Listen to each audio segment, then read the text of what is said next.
اب ذرا مختلف نوعیت کا سوال سیف اللہ خان مالٹا سے. ہم لوگ مالٹا میں رہتے ہیں، بہت سارا پاکستانی ادھر آئے، لیکن ہمارا پاسپورٹ کا کوئی نظام، کوئی سسٹم نہیں ہے کہ ہم پاسپورٹ بنائے اور کچھ بنائے. حالانکہ مالٹا والا لوگ بولتے ہیں پاکستان نے ایک ایسا وقت ہمارا مدد کی، ہمارا مالٹا ایئر لائن بنا ہے، لیکن پھر بھی پاکستان کی ادھر ایسا کچھ نہیں ہے کہ ہمارا مدد کی جائے. دوسرا کیا دبئی، یہ عرب کنٹری جو انڈیا کا جتنا بزنس ہے، ہم کیوں نہیں کیے ان کے ساتھ یہ بزنس؟ کیونکہ جو بھی ہمارا تو ایک صدوری ملتا ہے اور ایک جو شاندار ملتا ہے، باقی کچھ عام ملے گا، باقی ایسا کچھ نہیں ملتا ہے انڈیا کا ہر مارکیٹ میں، بلکہ ان کا الگ الگ مارکیٹ ہے. تو یہ ہم چانسز کیوں مس کیے ہیں ماضی میں؟ اور تیسرا، نواز شریف جو بھی خاموش ہے، یہ اس کے پیچھے ان کا وائف تھی جو پورا سیاست کھیلتی تھی، کیونکہ ان کے وائف کے جانے کے بعد وہ خاموش ہو گیا. تو آپ کو نہیں لگتا ہے کہ ان کا وائف ہی تھی جو ان کو پورا بات سمجھاتی تھی اور پورا وہ آگے کرتا تھا؟ پہلا لاسٹ کویسچن فرسٹ، وہ آسان ہے.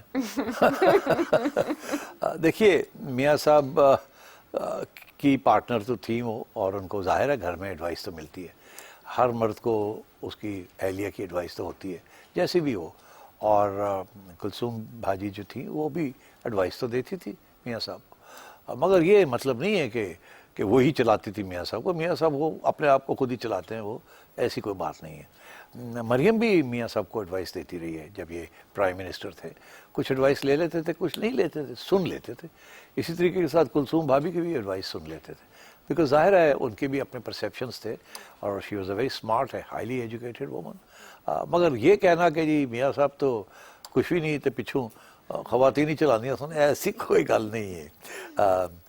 البتہ کلثوم بھابھی جو ہیں وہ وین میاں صاحب واز ان ٹربل مشرف کے دور میں، تو انہوں نے پھر وہ گھر سے باہر نکلی، تو پھر like all good wives she fought for her husband. اور یہ آپ نے دیکھا ہمارے کلچر میں بھی اور باہر بھی، یہ ایک اسٹینڈرڈ آپریٹنگ پروسیجر ہے. وین یا wife gets into trouble, the husband lines up behind her, and when the husband gets into trouble, the wife lines up behind.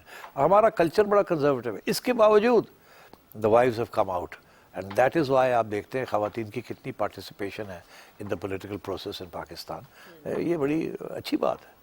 باقی اب آئیے، پہلے آپ کے مالٹا کے بارے میں مجھے کچھ نہیں پتا، میں مالٹے بہت کھاتا ہوں. مگر باقی آئی بات کہ کیوں ہم اس طریقے سے ایگریسولی ایکسپورٹ نہیں کرتے پاکستانی پروڈکٹس، جو میں سمجھاؤں یہی آپ کا سوال ہے، جیسے انڈیا کرتا ہے. ابھی بات یہی ہو رہی تھی کہ India is a very big economy, and Indians جو ہیں they are ready to make investments abroad. ہمارے جو بیسکلی بڑی کنزرویٹو بزنس کمیونٹی ہے، یا ہم پراپرٹی میں انویسٹ کرتے ہیں یا ہم سیکیورٹیز میں انویسٹ کرتے ہیں. سو میرا خیال ہے کہ انڈینس فار مور آؤٹ گوئنگ، ان کی جو لیبر فورس ہے وہ بھی زیادہ تعلیم یافتہ ہے، اور وہ اپنے لوگوں کو ہی ہائر کرتے ہیں. ہمارے لوگ دبئی کے اندر بھی آپ دیکھ لیجئے گا کیا لیول ہے of education and expertise. So I think for all these reasons are exports are not as dynamic. But آخری بات تو یہ ہے کہ ہماری جو ساری انڈسٹری ہے پاکستان کے اندر، اسے بہت ہائی لیول آف ٹیرفس سے پروٹیکشن دی گئی ہے. شروع سے ہمیں ایڈ ملتی تھی امریکہ سے، پیسے ہوتے تھے جیب وچ، آپ پہ کی پروڈیوس کرنا ہے، امپورٹ ہی کر لینے ہیں، امپورٹ کر کے بیچ دیتے ہیں. تو یہاں ایک امپورٹ کا کلچر تھا، پروڈکشن کا کلچر بہت کم تھا.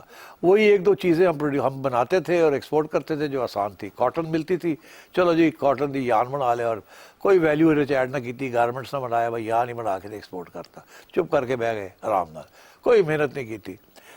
انڈیا کے اندر آپ دیکھ لیجیے، باقی ملکوں کے اندر وہ یان ہم سے خرید کے بنگلہ دیشی جو ہیں وہ ویلیو ایڈ کر دیتے ہیں. 10 روپے دی یان خریدی تو 30 روپے دا کپڑا بیچتا اور ٹی شرٹ بنا کے.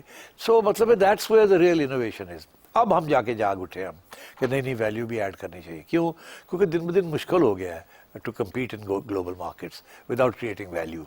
یان میں تو بہت تھوڑی ویلیو کریشن ہے نا، آپ نے کاٹن خریدی اور تھوڑی سی ویلیو ڈالی اور یان بن گیا. اور وہی یہاں ٹیکسٹائل ملز یہی کام کرتی رہی ہیں یہ. اور 60% آپ کی ایکسپورٹس ابھی بھی ٹیکسٹائل، اور اس میں سے low value added, not high value added. So I think these are one of the reasons. ہمارے یہاں جو فوڈ انڈسٹری ہے یہ تو پچھلے 10-15 سال سے یہ شروع ہوئی ہے. پہلے اس سے قبل تو بہت تھوڑے بیسکلی فوڈ سیکٹر کے پروڈکٹس تھے. اب پچھلے 10-20 سال سے شروع ہو گئے ہیں. We are exporting canned fruits and canned food items and so on and so forth. So میں سمجھتا ہوں کہ our exports have been lagging, partly because of government policy, partly ہمارے سیٹ لوگ they have not been as dynamic as the Indian states. تو یہ وجہ ہے. آہستہ آہستہ بہتری ہونی چاہیے بٹ کوئی گارنٹی نہیں ہے بیکاز پرانی عادتیں جو ہوتی ہیں بڑی مشکل ہوتی ہیں ان کو to get rid of them. اب سخی رحمان شمالی وزیرستان سے. 1971 کی جنگ میں دوردرشن اور آکاشوانی کا جو اس کے وقت میڈیا تھا انڈیا کا، وہ جس طرح شیخ مجیب کی حمایت میں آگے آ رہے تھے اور وہ پروپیگنڈا کر رہے تھے، مجیب کو آزادی کا ہیرو پیش کر رہے تھے، اسی طرح ہی آج کل انڈیا کی جو مین سٹریم میڈیا ہے وہ عاصم منیر کے خلاف پروپیگنڈا کر رہے ہیں اور پی ٹی آئی اور عمران خان کے جو بیانات ہے اس کو ثبوت کے طور پر پیش کر رہے ہیں پاکستان کو توڑنے کے لیے. کیا وہ جو دہشت گرد تنظیمیں ہیں اس کو تو وہ سپورٹ کر ہی رہے ہیں؟ کیا سیاسی انداز میں شیخ مجیب کی طرح عمران خان پہ کام کر سکتے ہیں؟ اسی طرح ہمیں توڑنے کے لیے اس کو مجیب کی طرح ہیرو پیش کرنے میں وہ اپنا سرمایہ لگا سکتے ہیں. دوسری بات یہ ہے کہ D G I S P R نے میڈیا کے سامنے ٹی ٹی پی اور بی ایل اے کے خلاف ثبوت پیش کیے ہیں. کیا وہ دنیا مان جائے گی؟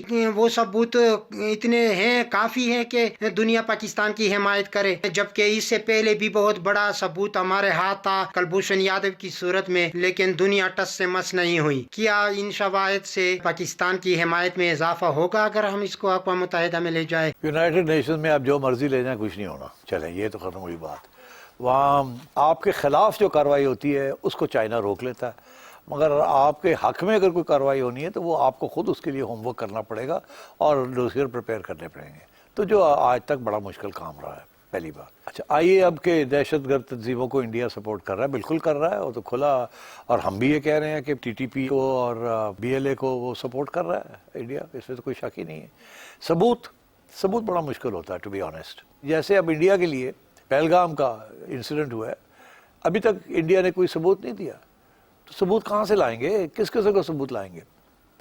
ثبوت وہ ہوگا کہ کیا ہوگا کہ جی یہ لوگ فلانی جگہ سے یہ چلے، اس کے پیچھے یہ اس کے ہینڈلرز تھے، یہ ان کا نام تھا، یہ ان کی آئی ڈی کارڈ ہے، یہ ہم نے ان کی ساری ریکارڈنگز کی ہیں، پھر وہاں سے یہ چلے، ان کو یہ انسٹرکشنز ملے، پھر یہ یہاں آئے، اس راستے کے ذریعے آئے، فلانے لوگوں کو راستے میں ملے، پھر یہاں آ کے انہوں نے یہ کیا، پھر یہاں سے گئے وہ فلانی جگہ اور پھر ہم نے پکڑ لیے ہیں، پھر ہم نے ان سے یہ اور بھی چیزیں برآمد کی ہیں. مطلب اٹس سو ڈیفیکلٹ. اس قسم کے پروف نہیں ملتے. عام طور پہ ہوتا کیا ہے؟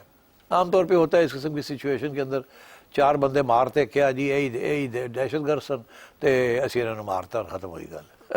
یا یہ ہے کہ ان سے کنفیشن لے لی کہ جی ہاں ہم نے کیا تھا اور کہانی ایک بنا لی. تو وہ بھی نہیں، وہ تو انڈیپینڈنٹ عدالت میں وہ بھی نہیں کھڑی ہوتی. بیسکلی یہ ہے کہ دنیا کو خود اپنی ایک پرسیپشن ہوتی ہے، انڈیپینڈنٹ میڈیا رپورٹنگ ہوتی ہے، انڈیپینڈنٹ، ناٹ پاکستانی میڈیا کو کوئی نہیں یقین کرے گا، انڈین میڈیا کو کوئی نہیں یقین کرے گا. انٹرنیشنل میڈیا اگر آ کے دیکھے اور ان کو کوئی ثبوت مل جائے کہ یہ ہو رہا ہے، اور وہ کس قسم کے ثبوت ہیں، وہ جائیں افغانستان میں، وہ دیکھیں، وہاں پتہ کریں کہاں سے ہتھیار آ رہے ہیں، کہاں ہے انڈیا کا کیا فٹ پرنٹ ہے، ایمبیسیز کے ساتھ کیا تعلق ہے، کونسلر وغیرہ وغیرہ. تو پھر وہ اگر لکھے تو ایک پرسیپشن کریٹ ہوتی ہے. وہ بھی پکے طور پہ نہیں لکھ سکتے کہ جی یہ ہو رہا ہے. اس لیے یہ باتیں چلتی رہتی ہیں کہ جی یہ ہے وہ ہے، مگر ثبوت بہت مشکل ہوتا ہے ملنا. دیکھیے عمران خان کو انڈیا ہیرو نہیں بنائے گا. عمران خان کو اس حد تک سپورٹ کرے گا جس حد تک وہ فوج کے خلاف، پاکستان کی افواج کے خلاف کھڑے رہیں. انہیں انڈیا کو بھی اس بات کا پتہ ہے کہ آج عمران خان جیل میں ہے اور پاکستان کی افواج کے خلاف مہم چلانے کی کوشش کر رہے ہیں، خصوصاً آرمی چیف کے خلاف. کل کو اگر for what ever reason Imran Khan واپس پاور میں آ جاتے ہیں تو عمران خان اسی فوج کا سہارا لے کے حکمرانی کریں گے. عمران خان کبھی بھی پرو انڈیا ہیرو نہیں بن سکتا اس ملک میں، نہ ہی وہ بننا چاہیں گے، یہ بھی میں آپ کو بتا دوں.